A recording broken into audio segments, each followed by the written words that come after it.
ہمارا پہلا سوال جناب مفتی طارق مسعود صاحب سے ہے.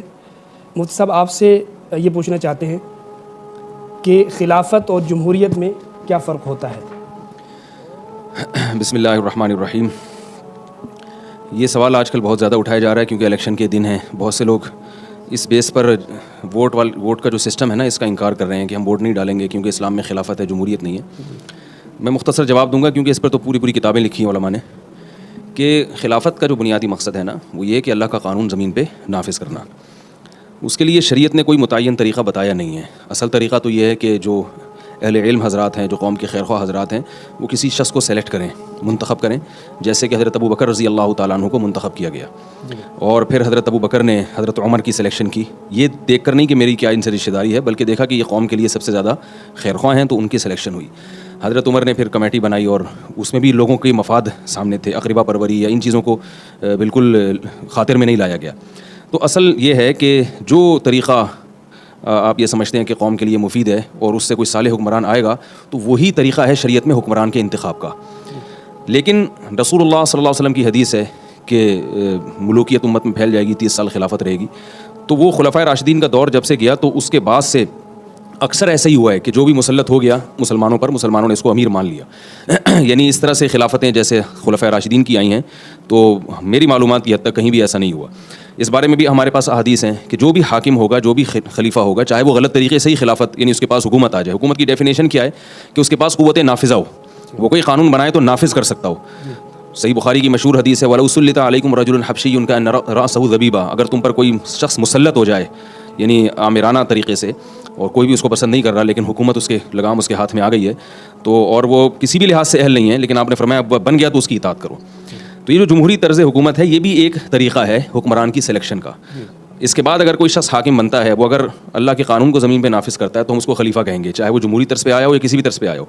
اگر وہ زمین پر اللہ کا نظام نافذ نہیں کرتا تو ہم اس معنی میں اس کو اللہ کا خلیفہ نہیں کہہ سکتے، اللہ کا نائب نہیں کہہ سکتے. تو اس لیے اس بحث میں نہیں پڑھنا چاہیے. یعنی ایک مشہور ہے نا کہ آم کھانے سے مطلب ہونا چاہیے، پیڑ گننے سے نہیں. تو ہمیں اس کو فوکس کرنا ہے کہ اس زمانے میں ہمارے لیے سوٹیبل کیا ہے. یہ بات تو 100% درست ہے کہ جمہوریت کا جو آج کل طرز عمل چل رہا ہے یعنی جس طرح سے حکمران کا انتخاب کیا جاتا ہے یہ امت کے لیے کسی بھی لحاظ سے مفید نہیں ہے. اس سے ہم کبھی بھی یہ توقع نہیں رکھ سکتے کہ قوم کے جو خیرخواہ لوگ ہیں وہ اوپر کی سطح پہ پہنچیں گے، کیونکہ اس میں بہت زیادہ خرابیاں ہیں. اس میں ایک ایجوکیٹڈ آدمی ہے اس کے ووٹ کی بھی وہی ویلیو ہے جو ایک بالکل جاہر گنوار اور چور اچکے اور ڈاکو کے ووٹ کی ویلیو ہے. یعنی آپ نے سب کے ووٹ کو برابر قرار دے دیا. ہمارے ملک میں ناخواندگی کی شرح زیادہ ہے، ان پڑھ لوگ زیادہ ہیں. تو اس کا مطلب کیا ہے کہ ان پڑھ لوگ ظاہر ہے وہ اس طرح سے کسی کو سلیکٹ نہیں کر سکتے جیسے پڑھا لکھا آدمی کر سکتا ہے.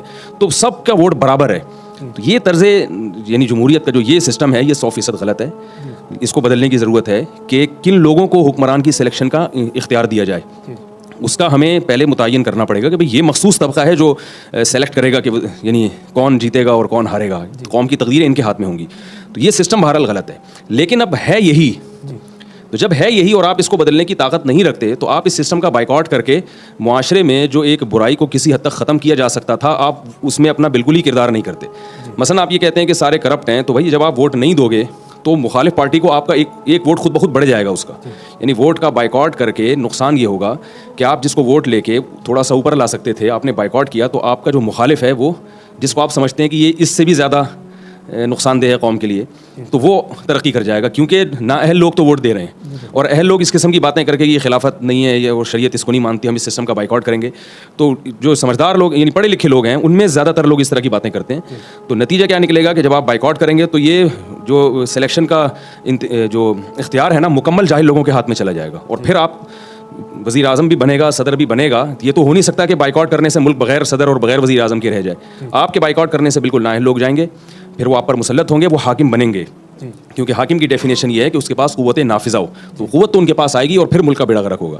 تو جیسا مرضی ہے لیکن آپ اس سسٹم کا بائیکاٹ نہیں کر سکتے کسی بھی اچھے عنوان سے. آپ لیبل لگا کے خلافت یا جمہوریت کی مخالفت کر کے آپ اگر اس سسٹم کا بائیکاٹ کریں گے تو فائدے کے بجائے نقصان ہوگا. تو گراؤنڈ ریئلٹیز کو دیکھنا چاہیے، زمینی حقائق کو دیکھنا چاہیے کہ آپ کے بائیکاٹ کرنے سے ملک کو کیا مل رہا ہے. ملک کا نقصان ہو رہا ہے تو لہٰذا آپ کو بائیکاٹ نہیں کرنا چاہیے. اور آپ یہ سمجھتے ہیں کہ سارے نااہل ہیں تو جو کم درجے کا نااہل ہو، جو ان میں کم درجے کا نقصان دہ ہو، اس کو آپ آگے لانے کی کوشش کریں. اسی سے جڑا ہوا ایک چھوٹا سا سوال کہ کیا جمہوریت اسلامی ہو سکتی ہے؟ جمہوریت بالکل اسلامی ہو سکتی ہے. حضرت ابو بکر رضی اللہ تعالیٰ عنہ کو قوم کی اکثریت نے منتخب کیا تھا. جمہوریت کا اگر طریقہ کار جو ہے وہ ایسا ہو کہ جس کو اسلام پسند کرتا ہے. جیسے میں نے بتایا کہ پڑھے لکھے لوگ اور جاہلوں میں فرق ہونا چاہیے, قوم کے کوئی کرائٹیریا ہونا چاہیے کہ ووٹ ڈالنے کا اہل کون ہے, اور پھر سلیکشن میں بھی یہ کہ کون, یعنی ایک معیار ہونا چاہیے کہ کون الیکشن میں کھڑا ہو سکتا ہے. تو اگر یہ 2-3 بڑی تبدیلیاں کر دی جائیں تو یہی جمہوری طرز عمل بالکل عین اسلامی بن جائے گا. لوگ یہ سمجھتے ہیں کہ بعض لوگوں کا یہ خیال ہے کہ نہیں, جب تک قوت اور طاقت کے زور پر کوئی شخص کہیں حکومت نہیں کرے گا تو وہ اس وقت تک خلیفہ نہیں کہلائے گا. ایک صاحب مجھ سے کہنے لگے کہ بغیر جہاد کے اور بغیر لڑائی کے اسلامی حکومت قائم ہو ہی نہیں سکتی, اور انہوں نے مجھے مثال دی مکہ مکرمہ کی کہ دیکھو رسول اللہ صلی اللہ علیہ وسلم اتنے سال تک دین کی دعوت دیتے رہے ہیں, اور آپ کی دعوت سے زیادہ مؤثر دعوت کس کی ہو سکتی ہے, لیکن مکہ میں خلافت جبھی قائم ہوئی ہے جب جہاد ہوا ہے. تو میں نے کہا کہ جو سب سے پہلی جو اسٹیٹ تھی وہ تو مدینہ تھی نا اسلامی, تو مدینہ میں کیسے قائم ہو گئی؟ مدینہ میں تو یہی تھا کہ لوگوں کی اکثریت آپ کی دعوت سے متاثر ہوئی ہے, اور بغیر جنگ کے بغیر جہاد کے مدینہ کی جو حکومت کی باغڈور آپ صلی اللہ علیہ وسلم کے ہاتھ میں دے دی گئی ہے. تو ہر چیز ہر جگہ نہیں ہوتی, جہاد بھی ہے اپنی اس کے حکام ہیں, لیکن ہر جگہ آپ ایک ہی لاٹھی سے سب کو نہیں ہانک سکتے.